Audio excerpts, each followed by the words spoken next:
Boa noite, caros amigos. É um prazer muito grande estarmos aqui novamente, de volta, depois de uma semaninha aí de pausa devido à Semana Kardec, né, de comemorações a Kardec do Centro Espírita André Luiz. E estamos agora retornando nessa semana com a continuidade dos nossos estudos da obra de André Luiz. Vamos aqui compartilhar a apresentação com vocês, já fazendo a nossa prece de abertura, agradecendo a Deus, a Jesus, aos nossos anjos guardiões, aos mentores desse trabalho, a oportunidade de estarmos aqui juntos para aprendermos um pouco mais, recebendo essa luz desses ensinamentos de Jesus através do Consolador Prometido, dessas obras maravilhosas trazidas pelo nosso querido saudoso Chico Xavier, do Espírito André Luiz. Então, estamos aqui na aula 34, aula 34, né? No estudo das obras de André Luiz, A Vida no Mundo Espiritual, aula 34. A obra Nos Domínios da Mediunidade, né? A oitava obra aí dessa lavra de 13 obras principais. E estamos hoje, então, na parte 4, já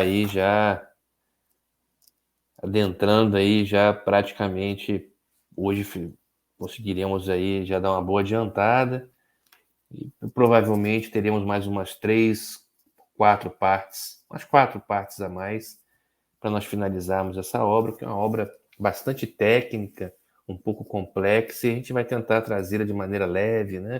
Que a gente possa aproveitar todos os seus ensinamentos, tanto da parte técnica como da parte moral, muito comum nas obras de André Luiz, né? A essência, sempre trazendo os ensinamentos morais.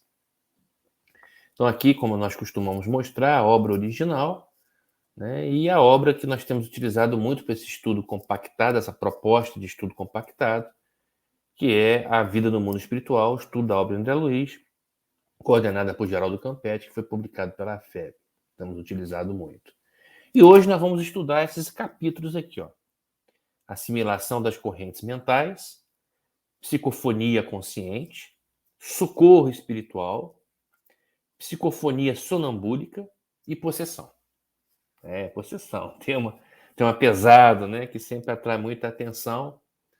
Mas hoje nós vamos então trazer alguns esclarecimentos muito importantes, ensinamentos muito práticos para o nosso dia a dia, né, para todos nós, e principalmente para aqueles que trabalham nas casas espíritas. Mas mesmo para aqueles que não trabalham na casa espírita, que são temas e informações importantes para o nosso dia a dia. Lembrando que médio todos nós somos, em maior ou menor intensidade, todos nós somos. E que nós escolhemos as nossas sintonias, muitas vezes sem percebermos. E tão importante, então, essa questão para o nosso dia a dia, para a nossa vida prática, né? Então, o primeiro capítulo de hoje que nós vamos estar estudando é a assimilação de correntes mentais. O que esse capítulo André Luiz nos traz? Ele tece apontamentos sobre a energia mental e a mediunidade por irradiação do pensamento, né? André Luiz deixa muito claro nessa obra que toda mediunidade, o alicerce dela está relacionado à energia mental, à força de nossa mente, né? E ela se dá através de quê? Dos nossos pensamentos. Pensamentos esses que nós emitimos. Nós emitimos pensamentos, na realidade nós irradiamos energia. Energia conforme o tipo e a qualidade de pensamentos. Lembrando que quando a gente fala em pensamento, óbvio que o sentimento está envolvido aí, né? Está dentro desse contexto aí do pensamento. E aí, Clementino, que é o dirigente espiritual, né, desta reunião de trabalho mediúnico que André Luiz, junto com Hilário, sobre a orientação do Aulus, estão aí participando no aprendizado e nos trazendo esses ensinamentos, né? Nos mostrando, então, a visão pelo lado de lá, né? Então, nós que frequentamos casa espírita, que estamos mais familiarizados com esses trabalhos, a gente tem mais a visão do lado de cá, né? André Luiz nos traz a visão do lado de lá, como tudo acontece, né, a partir do lado de lá. Então, nós temos um dirigente espiritual de uma reunião mediúnica, né, que, por exemplo, uma casa espírita que tem um trabalho mediúnico, esse trabalho mediúnico tem um dirigente espiritual. E André Luiz nos traz aqui que é o Clementino, nesta experiência que eles estão vivenciando aqui. Como nós temos um dirigente do trabalho mediúnico encarnado. E esse dirigente do trabalho mediúnico encarnado, ele está em em sintonia, né, em conexão com o dirigente espiritual. Que, na verdade, é esse o dirigente espiritual que coordena realmente os trabalhos, né? E vai fazer toda a parte intuitiva, né? E para não só para o dirigente encarnado do trabalho, coordenador do trabalho encarnado, como também para todos os envolvidos no trabalho, médiuns e doutrinadores, né? Então, mostrando toda a complexidade, né, de tudo como é que ocorre, todo um planejamento. E aí eu gostaria até de aproveitar a oportunidade, porque houve uma pergunta na aula passada, e em relação ao que eu não pude, né, a gente não tem, ainda vamos ver aqui uma maneira, né, conversar com o nosso companheiro do trabalho que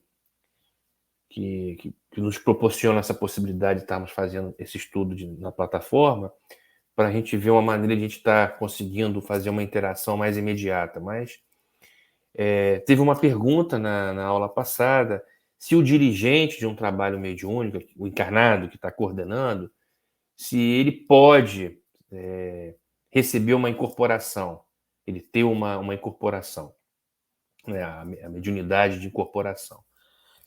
André Luiz nos traz nessas obras, né, e em especial vou recomendar uma que não faz parte dessa série das 13 obras, mas é uma obra muito importante, principalmente para os trabalhadores espíritas, que é uma obra chamada Desobsessão, né, psicografada por Chico Xavier, né, onde o espírito André Luiz nos traz mais detalhes de como é que funciona e todas as orientações em relação ao trabalho mediúnico. Todo o preparo prévio, né, como é que a gente tem que se portar, todos aqueles envolvidos, desde a parte de ambiente, de atitudes, os obstáculos que enfrentamos, tudo que acontece no pré, no intra, durante o trabalho e no pós, né, com informações muito, muito importantes mesmo para orientar os trabalhos, né, mediúnicos das casas espíritas. E nesta obra, especificamente, fala exatamente sobre essa pergunta aí do nosso amigo aí que deixou essa questão em aberto. Mas nessas obras, nessas que nós estamos estudando aqui, também fala sobre isso, né? Então, o coordenador encarnado de um trabalho mediúnico, ele não deve receber incorporação, né? Ele não deve, né, ter atividade, né, de incorporação, né, ter a faculdade mediúnica psicofônica. Ele não pode, né? Ele não psicografa, não. O trabalho dele ali é de coordenação. Então ele tem que estar lúcido. Óbvio que ele está em sintonia com o seu dirigente espiritual, como vocês vão ver aqui, né? O Clementino é o dirigente espiritual, que vai estar ali em sintonia e orientando de forma intuitiva o dirigente encarnado, que aqui é o Raul Silva. Mas esse dirigente encarnado, aqui exemplificado com o Raul Silva, ele tem que estar muito lúcido, ele tem que estar ali observando, coordenando, recebendo, lógico, a intuição do dirigente espiritual, mas ele é o responsável, né, para que tudo ocorra, né, de maneira adequada, né, e que o trabalho não saia prejudicado. Então, ele não deve, né, ele não é ali um médio de incorporação. Ele funciona mais como um doutrinador, mas um doutrinador do grupo, né? Do trabalho em si. Mas mais detalhes, né, eu sugiro e recomendo a leitura da obra Desobsessão. Estou falando das informações trazidas por André Luiz. Tem outras obras também importantes que falam sobre trabalho mediúnico, de outros autores, de outros médiuns, né, de psicografias, de outros espíritos, né, que na verdade se complementam, né, porque, né, como a gente costuma dizer aqui, a doutrina espírita não tem contradições, não tem. As obras complementares sérias, confiáveis, elas estão absolutamente em acordo com a codificação e apenas complementam, trazendo mais dados, mais esclarecimentos. Tá? Então, aqui, voltando aqui, Clementino, dirigente espiritual, ele atenua seu tom vibratório para favorecer a sintonia com o dirigente encarnado, Raul Silva. Então, normalmente você tem um dirigente espiritual que tem um nível evolutivo, né, mais elevado, um nível de vibração mais elevado, e ele se adequa para conseguir sintonizar de maneira adequada com o dirigente encarnado para que o trabalho se dê de forma melhor possível. Tá? Aí André observa com o psicoscópio é aquele instrumento levinho, pequeno, que nós já falamos em aulas anteriores, que é utilizado para observar o comportamento, né, o que acontece com os componentes do trabalho mediúnico, o que está acontecendo ali na mente, no pensamento, né? E é um instrumento muito utilizado pelo mundo espiritual para estar acompanhando exatamente essa parte desses trabalhos mediúnicos. Então ele observa o quê? A variação de luminosidade de cada participante da reunião, né? Comprovando a individualidade espiritual. É um trabalho em conjunto, mas cada um tem a sua individualidade espiritual, que tem que estar em harmonia e em sintonia. Se um ali estiver fora, ele quebra a corrente, a harmonia do grupo e prejudica o trabalho. Olha a importância do dirigente, que tem que estar ali atento, né? Inclusive para, se necessário, chegar numa reunião e falar: olha, você infelizmente não pode participar por motivo tal. Ele tem a capacidade de identificar, né, situações em que ele tem que, de repente, intervir para que o trabalho se dê da melhor maneira possível. Tá? E aqui, então, o dirigente encarnado, Raul Silva, recebe jatos de forças magnéticas mentais do seu plexo solar até o cérebro. Né? Isso tudo ele passa a assimilar os impulsos de quem? Do dirigente espiritual, né? Que respeita o seu potencial de receptividade e do ambiente. Então, veja como que as coisas acontecem. Então, na realidade, o dirigente, o coordenador, ele está ali numa situação de mediunidade, mas diferente. Ele não está ali como um médio para receber incorporação ou para psicografar. Ele tem que estar ali absolutamente lúcido e em conexão com o dirigente espiritual para que as coisas ocorram, né? Transcorra tudo da maneira mais adequada possível, né? Atingir os objetivos da reunião.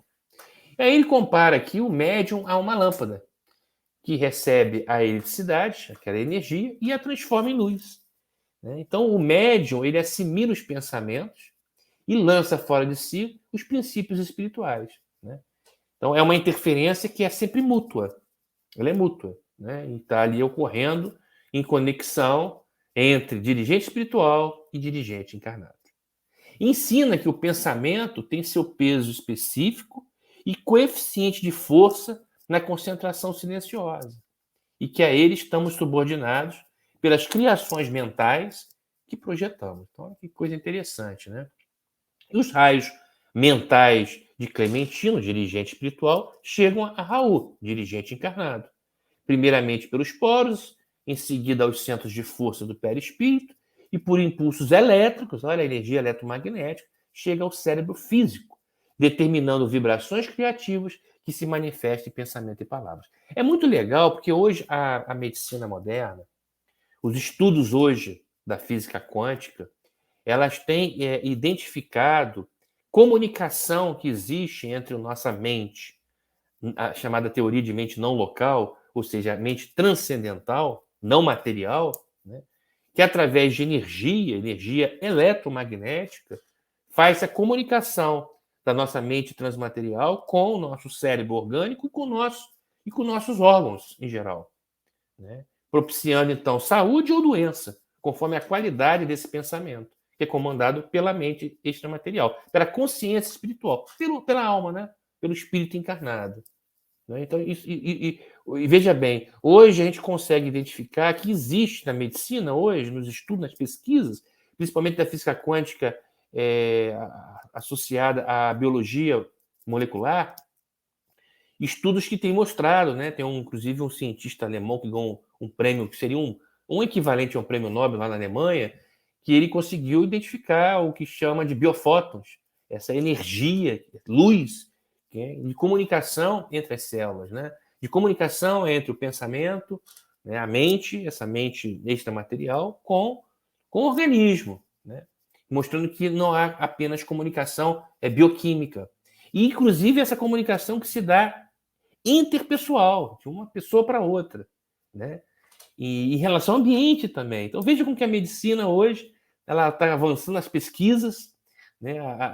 Principalmente a área da neurologia e da psiquiatria, né? E trazendo para a gente hoje dados que André Luiz nos trouxe aqui há mais de meio século, né?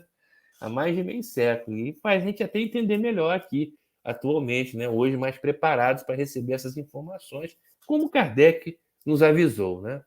Então, mostrando aqui que esses impulsos elétricos chegam ao cérebro físico, determinando vibrações criativas que se manifestam em pensamentos e palavras. Então, olha que legal, né? Como Kardec avisou, né? A chave da transformação viria pela ciência. Ciência comprovando, né?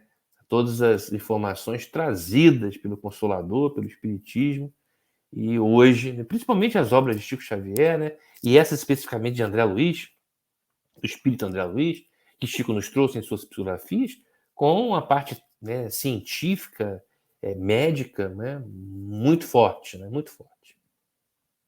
Esclarece que o nosso pensamento ele flui do nosso campo cerebral, mas às vezes é difícil distinguir entre o que é nosso, que é o que nós chamamos de animismo, e o que vem de fora, que seria então o mediúnico.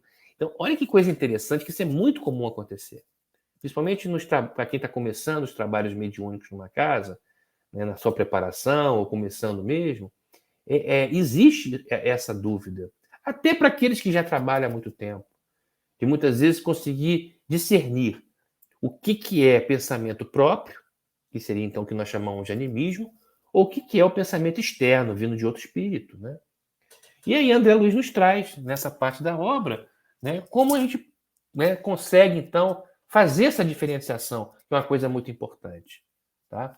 Alerta sobre o perigo de possuir vida mental parasitária, usando os pensamentos para refletir e agir conforme os preconceitos e costumes estabelecidos, ou com a moda e opiniões externas. Mostrando como que é importante para o trabalhador espírita, principalmente aqueles que trabalham participam do trabalho mediúnico, como é importante a sua moralização, a sua reforma íntima, a sua renovação mental, de se manter num nível vibratório elevado, de equilíbrio, de controle, né? Moral, de hábitos mais saudáveis, do ponto de vista moral. Né?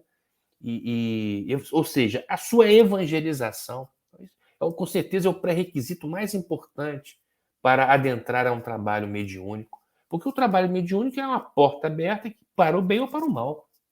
Né? Pode trazer consequências gravíssimas para o próprio trabalhador, se não estiver muito bem preparado, e para a equipe toda, né? Para a casa espírita, inclusive. Tá? Então, aqui fala que o exercício da meditação, o estudo edificante e o hábito de discernir ajudam-nos a distinguir as nossas ondas mentais, das quais passamos a assimilar de outras mentes. Quer dizer, é uma descoberta, é um trabalho, é um exercício, um desenvolvimento individual, né? Em que aí a meditação, o estudo, né? O hábito de análise, de analisar a si mesmo, né? De olhar para dentro, de fazer o seu autoconhecimento. E aí você conseguir, então, definir, não, peraí, isso que está vindo em minha mente não é meu. Não é meu pensamento isso. E você conseguir definir isso. Por isso que a necessidade toda de um preparo, né? De um exercício. Né?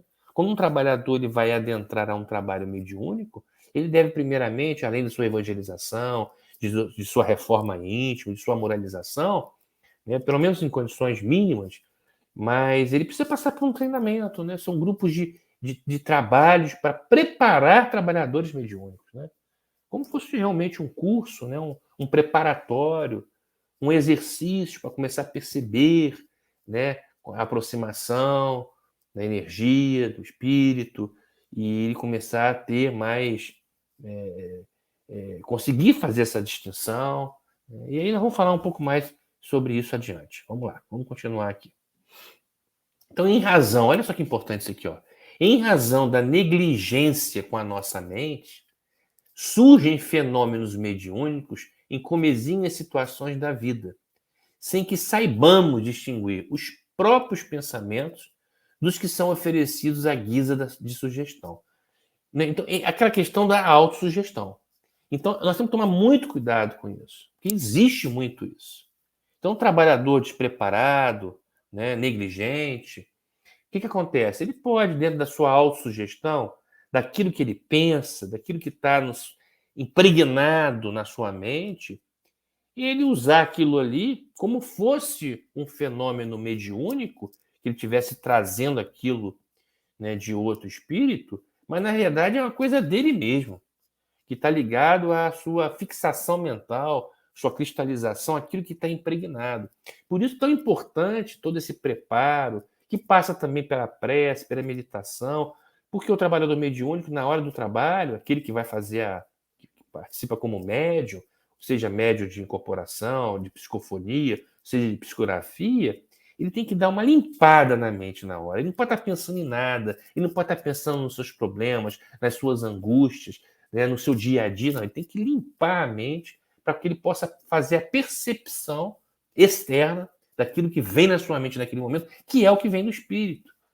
E isso tem que estar muito bem ajustado, porque também se ele começa a duvidar disso, ele estraga, ele afasta a aproximação daquele espírito e prejudica o trabalho. Como nós vamos ver aqui mais adiante. Tá? Então, os principais ensinamentos, né, no caso deste capítulo aí. Então, a qualidade das correntes mentais, né, nós somos vítimas ou beneficiários de nossas próprias criações. Segundo, a qualidade de nossas correntes mentais que nós projetamos, né, escravizando-nos a compromissos com a retaguarda de nossas experiências ou libertando-nos para a vanguarda do progresso. Né?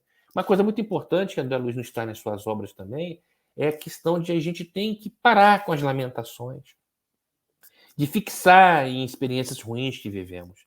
Você tira a lição e bola para frente, seguir em frente. Né? Esse é o processo. Né? A lamentação e a cristalização, fixação em situações ruins vividas do passado, né? Seja o passado recente, passado remoto, ou até de outra vida, né? Nos escraviza e perturba e atrapalha todo o processo de trabalho e até de nossa vivência, no nosso dia a dia, não é só em relação ao trabalho mediúnico dentro da casa espírita, não. Tá? Então veja bem, ó, conforme nossas deliberações e atividades, em harmonia ou desarmonia com as leis divinas. Se você está alinhado com as leis divinas, se esforçando, né? Porque como é que se identifica o verdadeiro espírito? Lembrando lá do Evangelho segundo o Espiritismo, Kardec nos trouxe isso. Você identifica através dos esforços em sua própria transformação moral, em vencer as suas más inclinações, em começar a transformar isso em bons hábitos, né? Em harmonia com as leis divinas. Esse é o mecanismo mais importante, essencial e de proteção para que você esteja trabalhando com segurança e sendo produtivo, fazendo bem a si próprio, né? Porque você está fazendo bem a si próprio quando você está cooperando com o mundo espiritual para o bem, né? E você está, obviamente, ajudando encarnados e desencarnados, porque esses trabalhos mediúnicos, né, na verdade, estão ajudando encarnados e desencarnados, né? Obsessores e obsidiados. É isso aí. Mas vamos lá. O encéfalo, olha só, o encéfalo como poderosa estação emissora e receptora. Né? E a boca por valioso alto-falante. Gente, isso aqui é o dia todo. Isso aqui não é só dentro da casa espírita, não. Isso aqui é o dia todo, é o nosso dia a dia. Olha com quem tem que estar ligado para tomar cuidado. Né? E a mediunidade é um dom inerente a todos. Olha. André Luiz frisa muito isso nas suas obras. Né? E cada criatura assimila as forças superiores ou inferiores com as quais sintoniza. Então é a lei da sintonia. Tudo, mediunidade é sintonia, em função do imã. O imã somos nós, que vamos atrair coisas boas ou ruins conforme a qualidade do nosso pensamento e sentimentos. E atitudes, hein? E atitudes. Olha que coisa importante, né? Olha, só ensinamentos aí práticos, né? Muito práticos. Médio é semelhante a uma lâmpada. A lâmpada é alimentada pela eletricidade, gerando luz.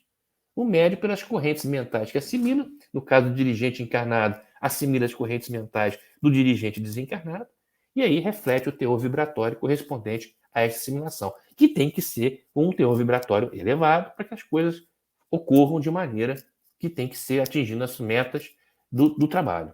Né? O despreparo pode ocasionar manifestações indesejáveis em situações corriqueiras do dia a dia das pessoas. Então, portanto, há necessidade de estudo, de disciplina, de boa vontade, de moralização, de evangelização.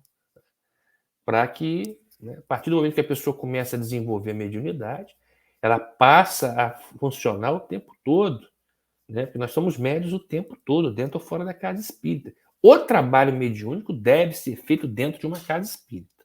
Muito perigoso fazer isso fora da casa espírita, principalmente no lar. Não deve. O culto do evangelho do lar é outra coisa.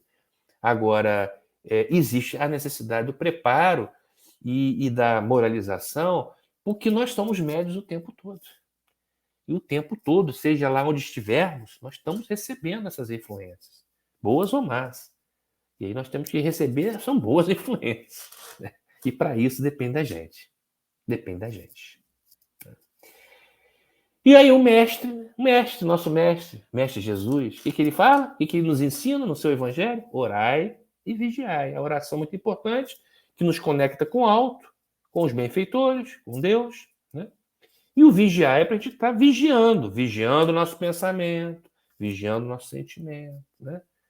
Cortando pela raiz o pensamento ruim. É a vigilância, principalmente ainda imperfeitos como somos, no mundo ainda de imperfeições, nós somos muito mais suscetíveis, vulneráveis às más influências do que às boas. Então, mais do que nunca, precisamos estar vigilantes. E André Luiz nos fala que mesmo aqueles que estão mais elevados, mais desenvolvidos, caem. Eles caem. E normalmente a causa da queda é o quê? Invigilância. Que se dá por qual mecanismo? Mecanismo de relacionados a orgulho, vaidade. Essa é a principal queda dos espíritas.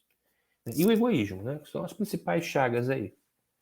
Então, para não cairmos na sugestão do mal. Para não cairmos na sugestão do mal. Porque a tentação é o fio de forças vivas a irradiar-se de nós, captando os elementos que lhes são semelhantes e tecendo assim, ao redor de nossa alma, espessa rede de impulsos, por vezes irresistíveis. Então, veja bem, a tentação está ali o tempo todo, para a gente se conectar com essa força viva que pode estar relacionado, né, a influências negativas, influências do mal, dos espíritos inferiores, e causar muitos danos para si mesmo e para as pessoas ao redor. É um problemão, né? Bom, o outro capítulo é psicofonia consciente. Aqui, André Luiz nos traz o quê? Ele mostra o controle que um médium consciente pode exercer sobre o espírito que se comunica por seu intermédio. Existe isso, a psicofonia consciente. Quem tinha isso era a doutora Marlene Nobre, né, que foi médica agora nessa última encarnação. Ela desencarnou em 2015, foi fundadora da AME Brasil, e a AME Internacional, Associação Médica Espírita. Tem obras maravilhosas, e em suas obras ela fala sobre isso, né? A sua última obra foi Chico Xavier, Meus Pedaços de Espelho, uma obra linda, maravilhosa, em que ela fala uma porção de coisas, traz, né, uma porção de informações do Chico, experiência de vivência que ela teve também com ele, e traz também coisas próprias, né, da sua passagem por aqui, de todo o seu desenvolvimento mediúnico, né? Ela era médium e ela tinha essa mediunidade consciente, né? E aqui mostra o seguinte: uma entidade perturbada, olha só, hein? Uma entidade perturbada, espírito, surdo e cego. Olha só, hein? Surdo e cego, espírito. No plano espiritual, surdo e cego, olha só. São as impregnações que levamos no nosso perispírito.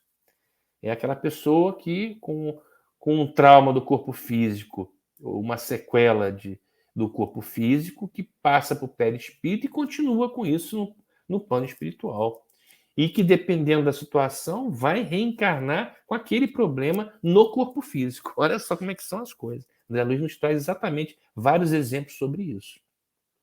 E aí essa entidade perturbada, surda e cega, espírito, é trazido por 3 guardas espirituais. Aí Aulos, né, o instrutor e orientador, mentor de André Luiz nessa obra, informa que desencarnou em plena vitalidade esse espírito perturbado, sem preparo para a vida espiritual, e que há 5 anos ouve, se alimenta e mesmo fala por intermédio da ex-namorada.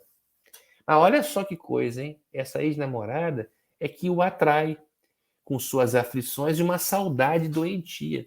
Isso aqui, gente, é muito importante, porque isso acontece muito. Um ente querido, uma pessoa que você gosta, se parte, você não consegue assimilar isso, fica com aquele sentimento doentio, como fosse um parasitismo mesmo, e é um parasitismo, verdadeiramente. E você fica prendendo aquele espírito junto a você, aonde você está, na sua casa, por exemplo, né? Causando mal para ambos, para ele que está do lado de lá e para quem está do lado de cá. É exatamente o exemplo que André Luiz nos traz aqui agora, neste capítulo, né? E aí é localizada ao lado de Eugênio, que é um dos médicos que está ali no trabalho mediúnico, e a ela se liga em processo de enxertia neuropsíquica, mostrando aí essa entidade aí que adentrou na reunião, trazida por essa guarda espiritual, 3 guardas espirituais, né? E aí Eugênia, né, a médium, tem sua fronte ligada da entidade por fios brilhantes, né? E desse modo tem controle sobre o que ele diz e o que pretende fazer, dando-lhe ao mesmo tempo uma liberdade de expressar seus sofrimentos, suas mágoas e conflitos, mas mantendo a ordem e a respeitabilidade exigida do ambiente. É a história da psicofonia consciente, uma incorporação onde o médium consegue manter-se consciente da incorporação e controlando. E controlando. Isso é muito importante, né?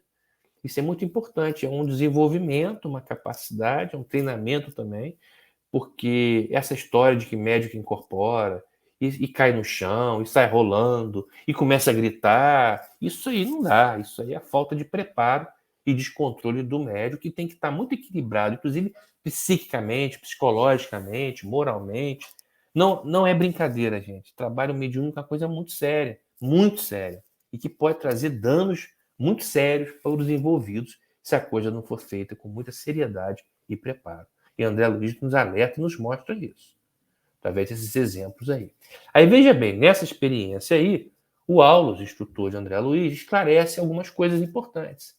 Então ele traz que na psicofonia consciente, o médium mantém-se próximo do seu veículo físico, enquanto o empresta ao sofredor, permitindo um consórcio momentâneo com ele. Que as cadeias de que reclamam as entidades incorporadas e que não lhes permite o movimento desejado são decorrentes em 50% da médium que controla seus impulsos, demonstrando que pode ajudá-lo, né? Pelo esforço de concentração exigido, nem sempre o médium identifica as emissões fisionômicas do visitante, mas sente o mal-estar, as aflições que são trazidas por esse espírito sofredor que está adentrando na reunião para ser ajudado, ser amparado. Trazido por espíritos, né, mais evoluídos, que estão trazendo ali, né, tudo dentro de um processo de segurança, porque é tudo coordenado no plano espiritual, né? É tudo coordenado pelo plano espiritual. Agora a responsabilidade e o dever é grande daqueles encarnados que estão ali participando, sim. É uma coisa que cada um faz o seu papel, né? E que é infrutífero e descaridoso inquirir o sofredor na condição de alienado mental, né, sobre a sua identidade e demais dados pessoais, pois nada mais deseja no momento que manter-se junto de quem lhe oferece condições da vida parasitária. Então, nem sempre aquele espírito sofredor que chega ali trazido, muitas vezes ele é trazido para ali ser levado para um amparo, apenas porque nós chamamos de choque anímico, né, que muitas vezes é importante, ele é levado à reunião com um objetivo, mas nem é um objetivo de doutrinação, porque ele nem está em condições de ser doutrinado, né?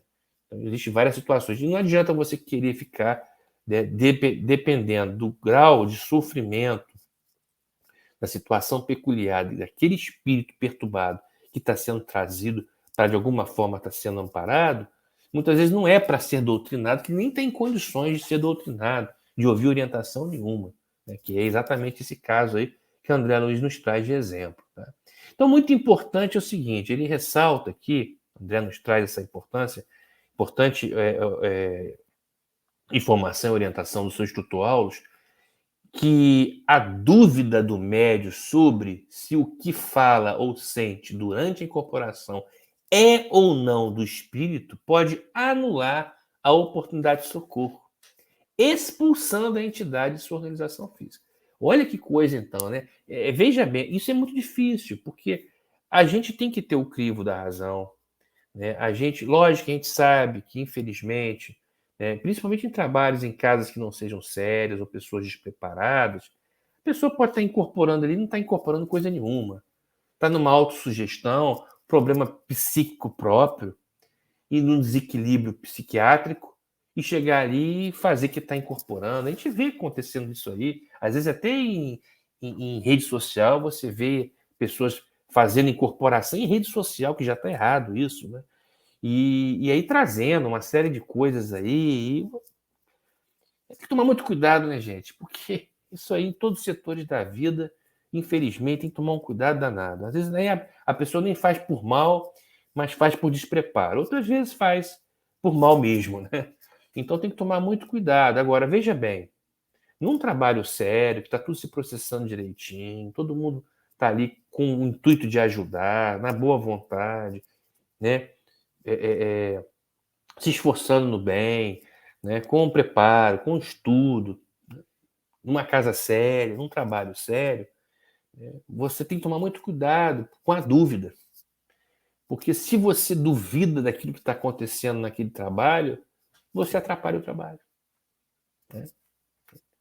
Então, olha como é que são as coisas. Né? Então, ou seja, é o tempo, é o exercício, né? A seriedade, o preparo. Né? Isso passa realmente por instrução. Instrução e treinamento. Né? Então, principais ensinamentos desse capítulo: processo obsessivo de 5 anos em função de aflições e saudade doentia do encarnado, né? Nos dando um alerta, né? Que quando a gente identifica isso nas famílias, a gente, de forma lógica, né?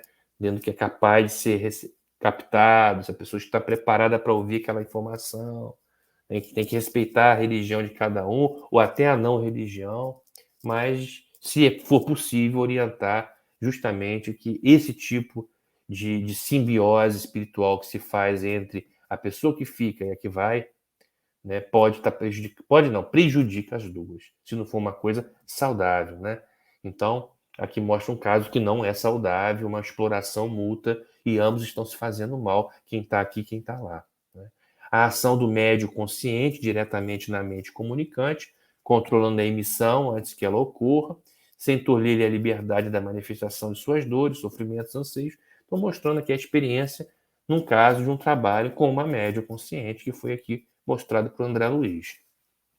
A verdadeira forma de conduzir o diálogo com os espíritos sofredores, respeitando-lhe as condições e as possibilidades atuais, né?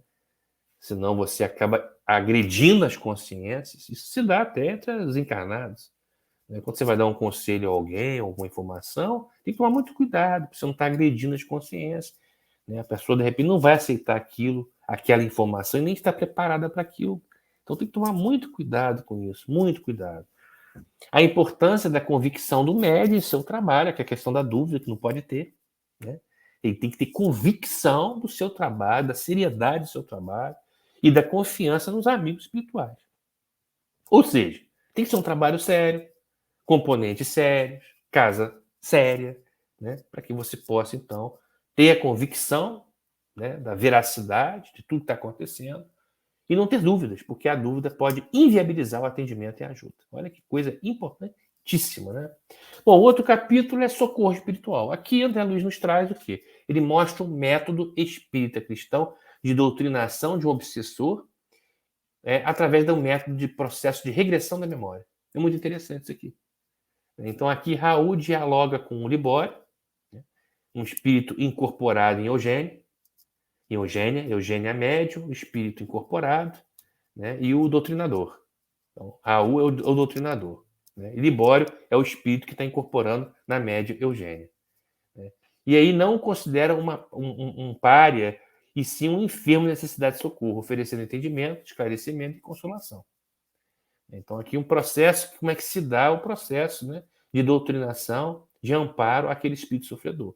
Papel do doutrinador. Papel do médium, que tem que também controlar, né, tem que ter um controle sobre o processo de incorporação, tem que estar também preparado, o médico tem que estar preparado, porque ele também tem uma ação importante de amparo ao espírito que ele está incorporando, e o doutrinador, que tem que estar absolutamente preparado para poder orientar e saber até que ponto pode ir ou não. Né?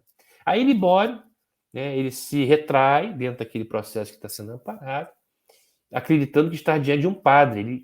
Naquele momento que ele está ali, está achando que ele está diante de um padre à espera de sua confissão. Essa é a impressão que ele tem. O espírito perturbado que está ali sendo acompanhado, sendo amparado, foi trazido para ser amparado. E aí, mediante uma prece sincera de Raul, olha só, aí o doutrinador faz uma prece sincera, né?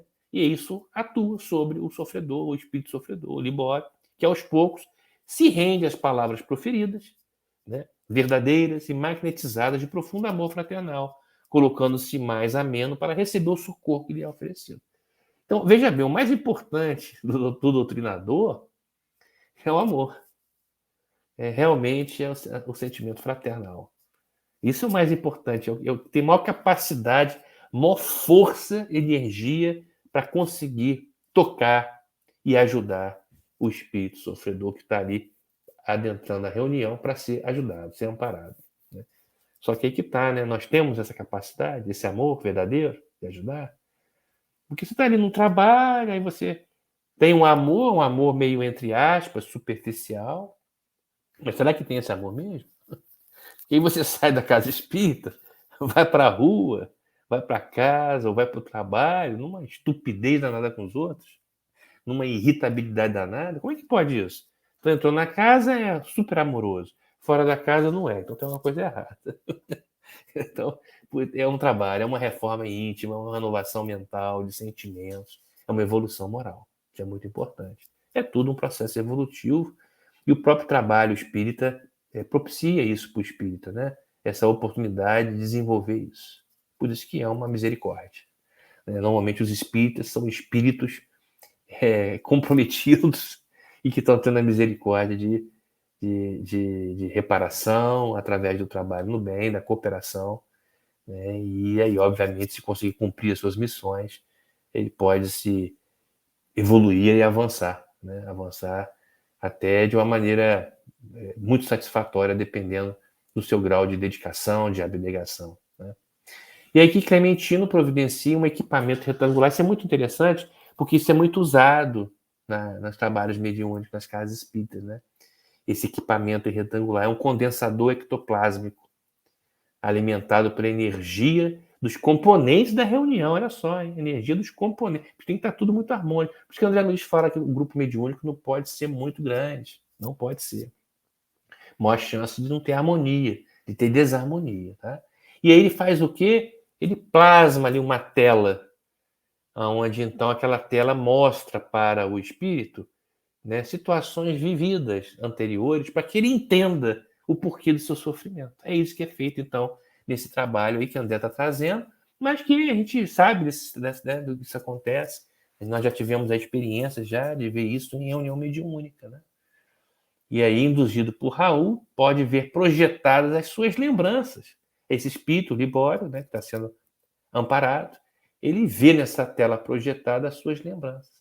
Essas imagens são repassadas intuitivamente ao doutrinador. Olha só, hein? O doutrinador ele recebe intuitivamente essas imagens, né, para poder então estar ali coordenando, né, estando em condições então de estar amparando aquele sofredor que está sendo incorporado pela médium. Olha como é que tudo se processa. Né?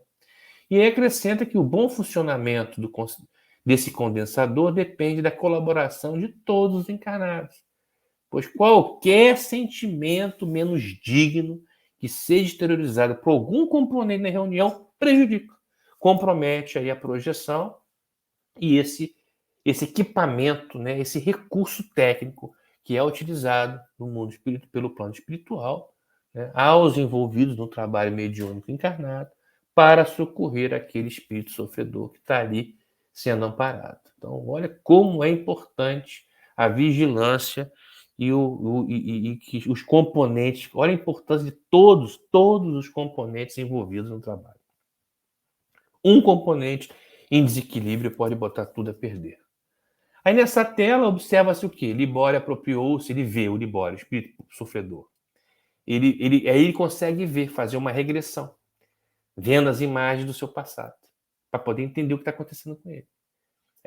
Aí ele consegue ver o quê? Que ele, o Libório, apropriou-se indevidamente de recursos financeiros de sua mãe enferma, fazendo-a crer que iria comprar remédios, e aí ele desaparecia, não retornava, né?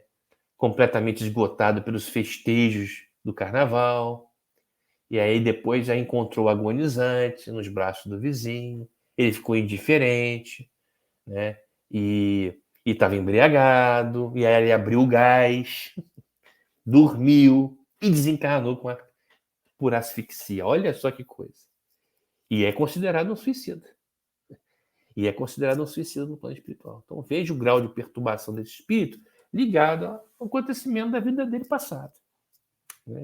Da sua última reencarnação, que ele cometeu aí esses equívocos todos e que hoje representa, né? São as causas do seu sofrimento no plano espiritual.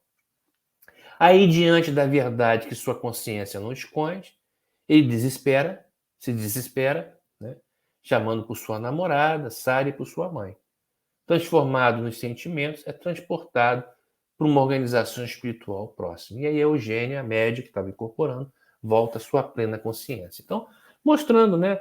Ele passou por um processo, por uma técnica, por um tratamento orientado pelo plano espiritual. Aquilo ali era importante, ele passar por aquilo, e depois, então, ele foi conduzido no plano espiritual para um socorro no local apropriado, para dar sequência a um processo de tratamento que não é simples, que é longo, que às vezes leva muito tempo, que são etapas.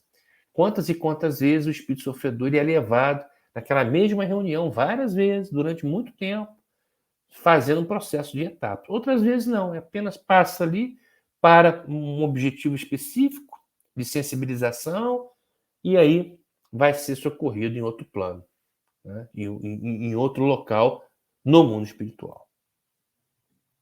Bom, principais ensinamentos então desse capítulo, né? A utilização do aparelho que possibilita a projeção dos pensamentos, essa tela, essa projeção, né? Que plasma ali as imagens da vida passada do espírito está sendo ajudado, a importância da amorosidade, né? Na doutrinação, muito importante, né? Aí os estados de suicídio indireto, que a pessoa nem tem ideia. Isso aconteceu com o André Luiz, né? O André Luiz, quando desencarnou, ele foi descobrir que ele era um suicida indireto que levava uma vida desregrada, né? E com consequências igualmente penosas pelos acertos com a lei divina. Né? Que a admissão do erro, a transformação dos sentimentos, o início do processo de arrependimento e reparação como condições indispensáveis para que a ajuda se processe. Tá? Aí o capítulo da psicofonia sonambúlica, é uma entidade desencarnada há 2 séculos, dementada, de aspecto asqueroso, exalando mau cheiro, demonstrando frieza e maldade, de olhos abertos, mas sem nada enxergar, é introduzido no ambiente. Então, outra situação é agora de atendimento nesse grupo mediúnico. E era um quê? Um ex-senhor de escravos, latifundiário perverso, que levava seus escravos fugitivos ao tronco e os queimava vivos, né? Queimava-lhes os olhos. Queimava-lhes os olhos. Olha agora a situação dele no plano espiritual. Ele apresenta-se instalando um chicote, demonstrando autoridade, né? Disse vítima de uma arbitrariedade por ter sido levado até ali contra sua vontade, ou seja, ele está sendo levado ali, mas não queria estar, então ele está ali numa situação de contrariedade, né? Com sua mente estagnada no seu próprio egoísmo. Olha só. Né? Afirma serem invioláveis os direitos nobres, né? Dos nobres recebidos dos reis, que os receberam diretamente de Deus. Acredita-se na carne ainda, no cárcere, atormentado por suas vítimas, que lhe devoraram os olhos espirituais, no caso, né? Obviamente do perispírito. Aí André Luiz se espanta, né, com aquela situação que ele está ali acompanhando, como que aquela entidade pode ser indicada para incorporar em Dona Celina, a melhor médium da casa. Então, a médium, né, que com o maior nível moral, de amorosidade, recebendo uma entidade tão perversa, e André Luiz fica meio surpreso ali. Aí Alves explica que a entidade ali está por ordem dos mentores da instituição. Né? Os fluidos deletéricos do visitante recuo diante da luz emanada pela médium, justamente porque é a médium mais evoluída, em melhores condições para receber um espírito desse. Então, cada médium e cada assembleia possui uma força magnética própria, capaz de se preservar, né? Assim como as nuvens infecciosas da crosta são extintas pelas irradiações solares. Então, a luz, né, da médium, uma luz elevada, que consegue, então, controlar e preservar a segurança de todos, mesmo diante de uma situação de um espírito que está sendo ali amparado, um espírito em condições, né, com energia muito ruim, muito pesada.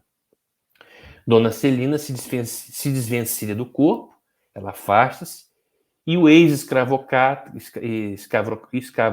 desesperado, de nome José Maria, se arroja ao veículo físico da médium, sendo envolvido por fios luminosos, deixando em modo semelhante a peixe na rede. Ele fica contido, né? O nível elevado da médium, que tem capacidade moral para receber esse espírito e mantê-lo contido, tanto nos seus gestos como nas suas palavras, né, pelas qualidades morais da médium, sendo vigiado e controlado. Então, olha a importância, né, do médium com maior condição moral para receber espíritos desse tipo, né? E ela é uma médium sonambúlica perfeita. E aí fala que a psicofonia, em seu caso, se processa sem uma necessidade de ligação de sua corrente nervosa à mente do hóspede que o ocupa. Então, o médium sonambúlico é a pessoa cuja sua mediunidade se expressa por meio do sonambulismo. Agora, é importante o seguinte, nem sempre, é importante ressaltar que nem todo sonâmbulo é médium. Isso é importante, né? Nem todo sonâmbulo é médium, que há uma diferença.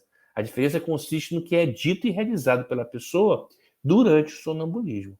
O sonâmbulo puro, ele age pela influência de sua própria alma.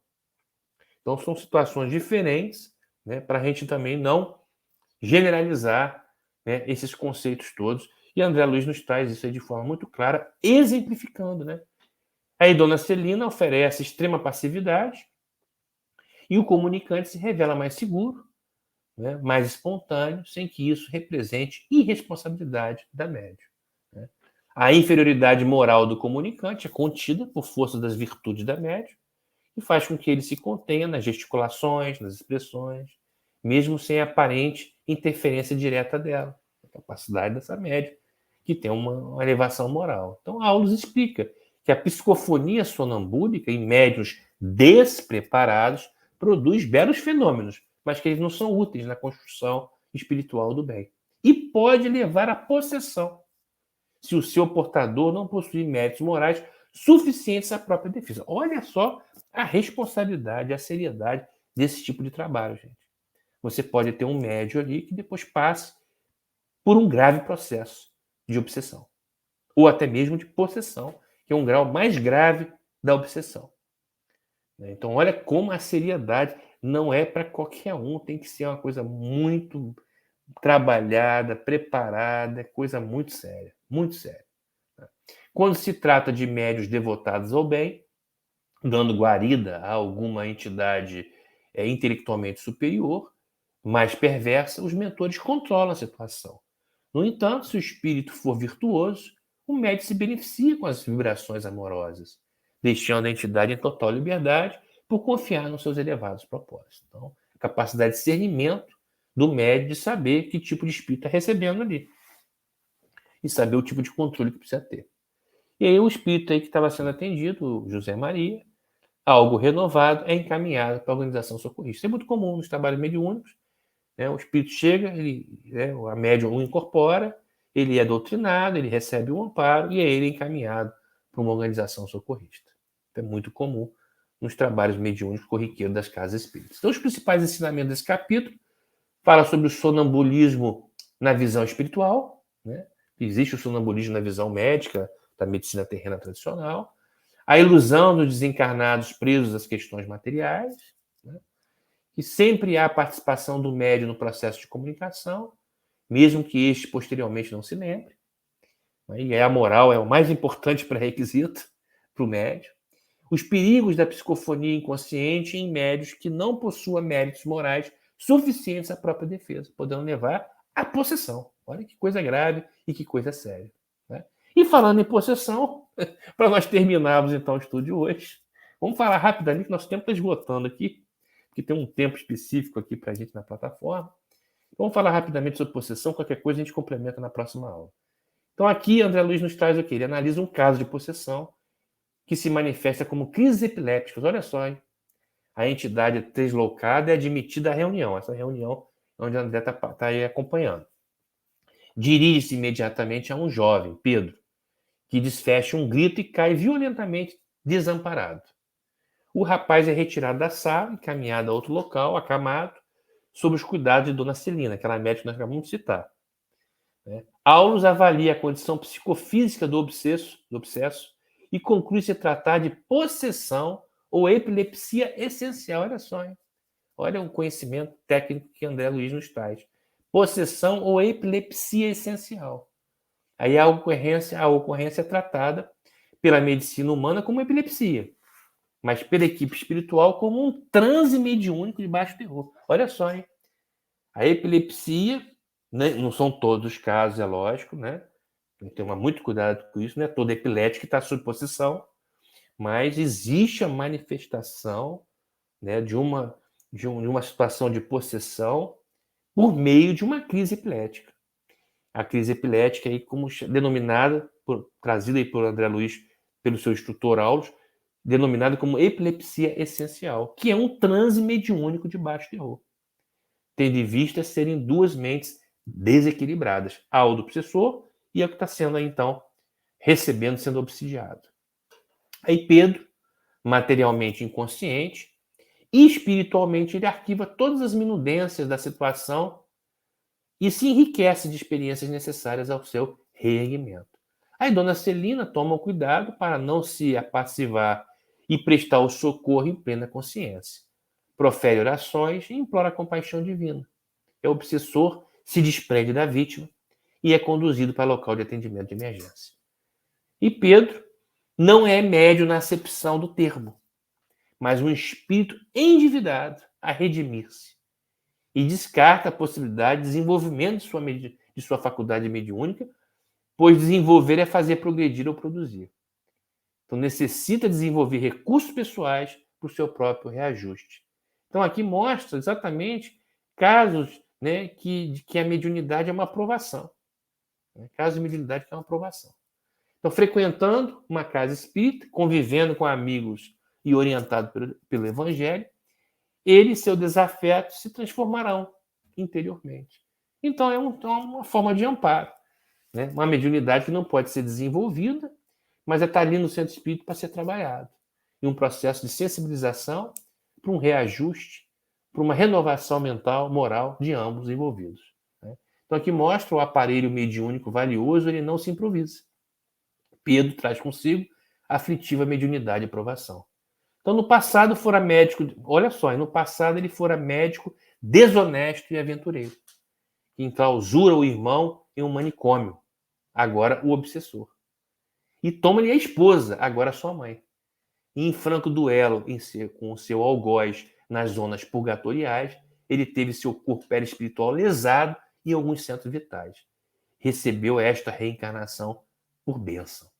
Pedro, na condição de médium torturado, não é um elemento valioso no conjunto, mas não está ali por acaso, devendo receber o apoio fraterno daqueles que com ele se ligam pelos laços de afetividade.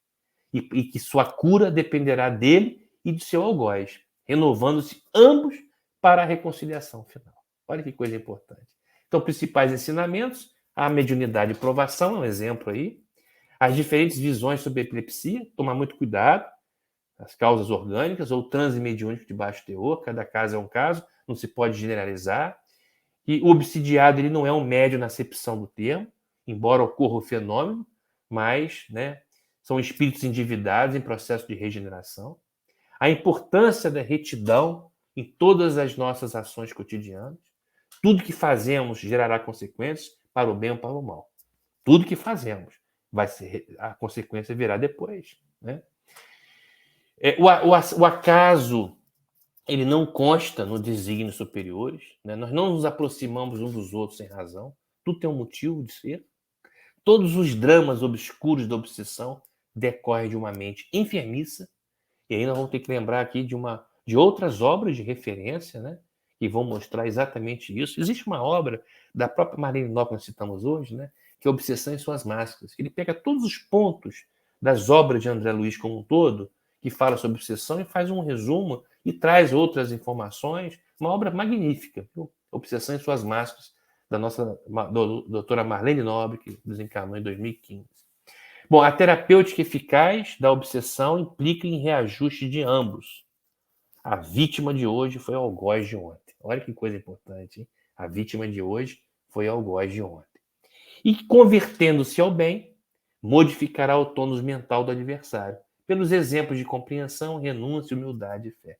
Ou seja, a melhor terapêutica da obsessão é o obsidiado começar a fazer o bem, a ter sua transformação moral. Porque aí são duas possibilidades. Ou ele sensibiliza o obsessor e fica tudo bem e os dois se reajustam, ou ele afasta o obsessor, que o obsessor não vai aguentar ali aquela situação elevada, de elevação moral, onde o obsidiado está conseguindo alcançar. Então essa é a forma mais eficaz na terapêutica da obsessão. O esforço da vontade é capaz de apressar a solução de muitos enigmas e reduzir muitas dores. A vontade, uma das potencialidades da alma, né, trazidas por Leon Denis na sua obra maravilhosa, O Problema do Ser, do Destino da Dor. Nós precisamos valorizar essa potencialidade nossa, a vontade, vontade no bem. Né? E o problema é de aprender sem desanimar e de servir ao bem sem esmorecer. Isso é muito importante, gente. E muito importante nesse momento que nós estamos passando por tantas dificuldades, né? Por tanto problema que nós estamos vivendo nesse momento, nessa crise moral, né?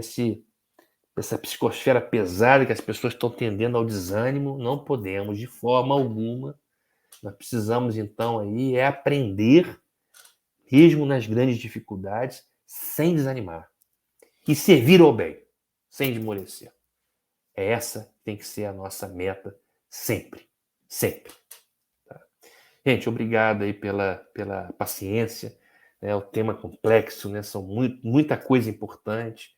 Tive que acelerar um pouquinho agora no final por causa do nosso tempo. Mas podemos aí, nós vamos estar ainda.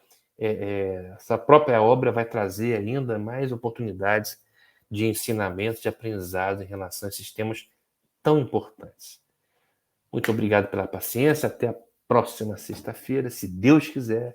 Muita luz para todos nós, né? E muito bom ânimo, fé, otimismo e confiar no comando superior. Coisa que nós todos estamos precisando e muito, gente. Precisando e muito, né? E se Deus quiser, vai tudo dar certo no momento que tem que dar. Muita fé, muita confiança. Grande abraço a todos vocês. Fique com Deus.